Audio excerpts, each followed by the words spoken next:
Sunday వచ్చేసిందిగా guys. Sunday అంటేనే working ప్రొఫెషనల్స్కి cleaning day కదా మరి. సో ఇక్కడ నేను కూడా నా రూమ్ అంతా క్లీన్ చేద్దామని ఫిక్స్ అయిపోయా. ముందే మా హస్బెండ్ రోజు దొరకరనమాట. సో దొరికినప్పుడే ఇలా వాడుకుంటా. యాక్చువల్లీ నేను వీక్కి 2 times అన్న నా రూమ్ అనేది క్లీన్ చేసుకుంటా. ఎక్కడ వస్తువులు అక్కడ లేకపోతే నాకు అసలు నిద్ర కూడా పట్టదు. అండ్ మన హడావిడి లైఫ్లో బయటికి వెళ్ళేటప్పుడు కానీ ఆఫీస్కి వెళ్ళేటప్పుడు కానీ ఎక్కడ వస్తువులు అక్కడ పెట్టేస్తాము. రోజు సర్దుకోవడం అనేది వీలు పడదు కదా. సో అందుకే ఇలా సండే కోసం ఎదురు చూసి మరి సండే రోజు సర్దుకుంటాము. క్లీన్ చేసేటప్పుడు కొంతమందికి హెల్పర్స్ ఉండాలి, కొంతమంది ఎవరి ఇన్వాల్వ్మెంట్ లేకుండా ఎవరి పని వాళ్ళు చేసుకుంటారు. నేను సెకండ్ టైప్ అనమాట.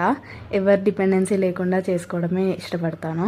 ఇక్కడ తుడిచిందే మళ్ళీ మళ్ళీ తుడుస్తున్నా అనుకుంటున్నారా? ఓసిడీలో ప్రో చేసిన వాళ్ళకి అర్థమవుతుంది. మన పని మనం 3-4 సార్లు చేస్తే కానీ సాటిస్ఫై అవ్వం అనమాట. ఇక్కడ నా కష్టం చూడలేక మా హస్బెండ్ కూడా హెల్ప్ చేస్తున్నారు. చిన్న చిన్న పిన్స్ కూడా క్లీన్ చేసి మరీ ఇచ్చారు. ఇలా చిన్న చిన్నవి చేసేస్తుంటే చాలా మంచిగా అనిపిస్తుంది కదా. హస్బెండ్స్ హెల్ప్ చేస్తే ఒకలాగా ఉంటుంది, వేరే వాళ్ళు హెల్ప్ చేస్తే ఒకలాగా ఉంటుంది. మీకు కూడా అలాంటి ఫీలింగే ఉంటుందా? అండ్ క్లీనింగ్ డేస్లో హైలైట్స్ ఏంటంటే మొత్తం పని చేశాక పక్కా ఆడే మనం పేషెంట్ అవ్వాల్సిందే. కాలు నొప్పో కడుపు నొప్పో తలనొప్పో మ్యాండేటరీ అనమాట. చాలా ఇయర్స్ నుంచి వస్తున్న ఒక రిచువల్ లాగా నా లైఫ్లో ఇదైతే. అప్పుడు ఉంటుంది మా హస్బెండ్కి అసలైన పని. అండ్ అసలు టైమే తెలియలే. సండే రోజు ఈ క్లీనింగ్ పని పెట్టుకుంటే సగం సండే అయిపోయింది.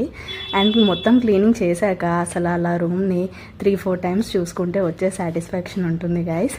అసలు సండే రోజు చికెన్ తిన్నా కానీ రాదు అలాంటి సాటిస్ఫాక్షన్.